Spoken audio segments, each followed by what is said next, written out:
اداکار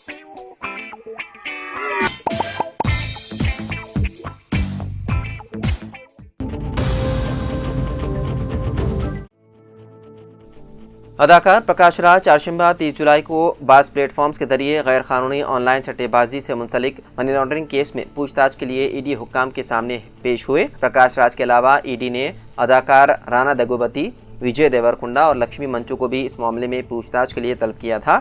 ایجنسی نے دگوبتی کو 23 جولائی، پرکاش راج کو 30 جولائی، وجے دیورکنڈا کو 6 اگست اور لکشمی منچو کو 13 اگست کو یہاں کے زونل دفتر میں حاضر ہونے کو کہا۔ سرکاری ادارے نے بتایا ہے کہ اداکاروں نے آن لائن بیٹنگ ایپس کی توثیق کی تھی جو مبینہ طور پر غیر قانونی فنڈز بنانے میں ملوث تھے۔ تاہم ای ڈی حکام نے اداکار دگوبتی کو 11 اگست کی نئی تاریخ دی جب وہ 23 جولائی کو پیش ہونے میں ناکام رہے اور سمن کو مؤخر کرنے کا مطالبہ کیا۔ ان کی پیشی کے دوران ایجنسی سے توقع کی جاتی ہے کہ وہ منی لانڈرنگ کی روک تھام ایکٹ یعنی کہ پی ایم ایل اے کی دفعات کے تحت اداکاروں کے بیانات ریکارڈ کرے گی۔ شہریدرآباد کے منیکنڈا علاقے میں ایک افسوسناک سڑک حادثے میں خاتون آئی ٹی ملازمہ کی ہو گئی موت۔ یہ واقعہ رائے درگم پولیس اسٹیشن حدود میں پیش آیا جہاں ایک تیز رفتار واٹر ٹینکر نے اسکوٹی کو ٹکر دے دی۔ تفصیلات کے مطابق متوفیہ کی شناخت 38 سالہ شالنی کے طور پر ہوئی ہے جو ایک معروف آئی ٹی کمپنی میں سافٹ ویئر انجینئر کے طور پر خدمات انجام دے رہی تھی۔ منگل کی صبح جب اسکول بس مقررہ وقت پر گھر نہ پہنچی تو شالنی نے اپنے دونوں بچوں کو اسکوٹی پر بٹھا کر قریبی بس اسٹاپ تک پہنچایا۔ بچوں کو بس میں بٹھا کر واپس آتے وقت منیکنڈا سندر گارڈن کے قریب ایک تیز رفتار واٹر ٹینکر نے اس کی گاڑی کو ٹکر دے دی جس کے نتیجے میں خاتون کی برسر موقع ہی ہو گئی موت۔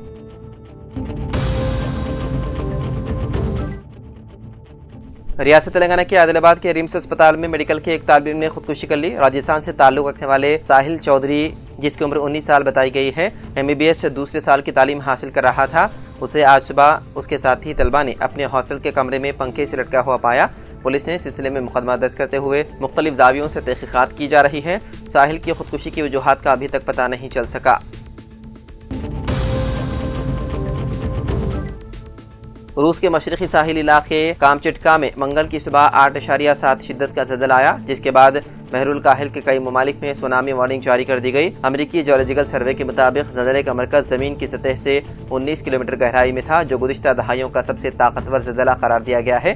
زلزلے کے بعد روس میں کئی علاقوں میں 3 سے 4 میٹر اونچی لہریں دیکھی گئی اور ہنگامی حالت نافذ کر دی گئی۔ جاپان نے بھی سونامی ایڈوائزری کو وارننگ میں تبدیل کرتے ہوئے ہائیکوڈو سمیت ساحلی علاقوں میں فوری انخلاء کا حکم دیا۔ امریکی حکام نے الاسکا، ہوائی اور کیلیفورنیا میں بھی الرٹ جاری کر دیا۔ ماہرین نے خبردار کیا ہے کہ یہ زلزلہ بحر الکاہل کے خطرناک زلزلہ خیز پٹی رنگ آف فائر پر آیا ہے جہاں اس سے قبل بھی تباہ کن زلزلے آ چکے ہیں۔ L B Nagar police station کے کرائم ونگ میں کام کرنے والے کانسٹیبل پردیپ کا منگل کی روز دل کا دورہ پڑنے سے دیہانت ہو گیا۔ پردیپ کا تعلق نلگنڈا ضلع سے بتایا گیا ہے۔ وہ دسمبر سال 2021 سے L B Nagar police station میں خدمات انجام دے رہے تھے اور S B H colony L B Nagar میں مقیم تھے۔ گزشتہ 2 دنوں سے پردیپ بخار میں مبتلا تھے۔ منگل کی صبح جب وہ ڈیوٹی پر جانے کے لیے ناشتہ کر رہے تھے اچانک کرسی سے نیچے گر پڑے اور بے ہوش ہو گئے۔ فوری طور پر انہیں علاج کے لیے L B Nagar ring road کے قریب واقع خانگی اسپتال لے جایا گیا لیکن تھوڑی ہی دیر میں ان کا دیہانت ہو گیا۔ اسپتال کے ڈاکٹروں نے تصدیق کی ہے کہ پردیپ کی موت دل کا دورہ پڑنے سے ہوئی ہے۔ منگل کی رات حیات نگر میں 3 لوگوں کو امتناعی اور آبکاری محکمے کے اہلکاروں نے ایک کار میں گانجا لے جانے کے الزام میں گرفتار کر لیا۔ پروہیبیشن اینڈ ایکسائز ٹیم نے ان کے پاس سے 8 کلو گرام گانجا قبضے میں لے لیا۔ اوڈیشہ کے ملکانگیری سے ایک کار میں 3 افراد کے گانجے کو شہر لے جانے کی اطلاع پر محکمہ آبکاری حیات نگر کی ٹیم نے چوکسی اختیار کر لی۔ منگل کی رات پولیس نے کار کا پتہ لگایا اور چیک کرنے پر اسے چھوٹے پیکٹوں میں گانجا ملا۔ حکام کے مطابق اوڈیشہ کا رہنے والا ہری شنکر حسین کے رابطے میں آیا جو آسام کا رہنے والا ہے۔ شنکر حسین کو گانجا سپلائی کر رہا تھا جو اسے بیچ کر بھاری منافع کما رہا تھا۔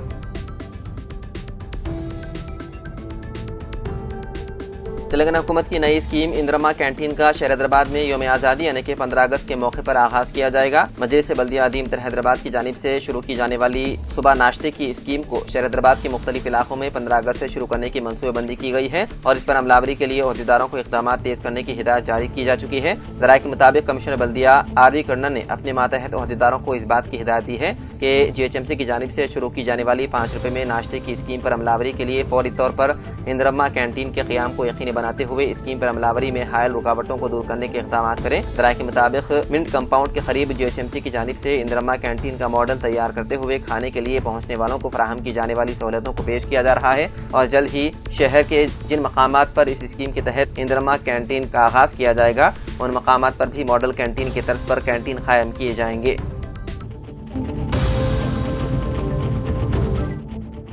تلنگانہ حکومت نے ہائیڈرا یعنی کہ Hyderabad disaster response and asset protection agency کے لیے مالیاتی سال 2025 اور 26 کے تحت 25 کروڑ روپے جاری کیے۔ بلدی نظم و نسق اور شہری ترقی محکمے کے تحت ہائیڈرا کو مالی تعاون کے طور پر یہ رقم جاری کی گئی۔ اس سلسلے میں GORT 368 جاری کیا گیا۔ کمشنر ہائیڈرا کی جانب سے پیش کردہ تجاویز کو قبول کرتے ہوئے حکومت نے یہ رقم جاری کی ہے۔ یہ رقم حیدرآباد اور اس کے اطراف شہری سرکاری اساتذات کے تحفظ اور ایمرجنسی خدمات کے لیے استعمال کی جائے گی۔ واضح رہے کہ ہائیڈرا کی جانب سے حیدرآباد اور اس کے اطراف غیر آب پر ناجائز قبضوں کی برخواستگی اور سرکاری اراضیات کے تحفظ کے لیے اقدامات کیے جا رہے ہیں۔